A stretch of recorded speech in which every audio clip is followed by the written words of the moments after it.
সুখ, আমরা সবাই এই সুখ খুঁজে বেড়াচ্ছি, কিন্তু এই সুখটা আসলে কি আর কোথায় বা পাবো এই সুখ? বিজ্ঞান বলছে সুখের মূল তিনটি স্তম্ভ আছে, তা হলো অনুভূতি, সম্পর্ক এবং উদ্দেশ্য। অনুভূতি বলতে বোঝায় আমাদের মনের অবস্থা।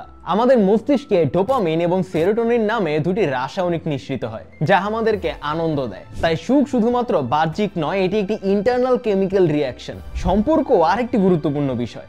আমরা যখন এমন লোকের সঙ্গে সময় কাটাই যারা আমাদের সমর্থন করে এবং ভালোবাসে, তখন আমাদের মনের উপর ইতিবাচক প্রভাব পড়ে। আর তৃতীয় স্তম্ভটি হলো উদ্দেশ্য।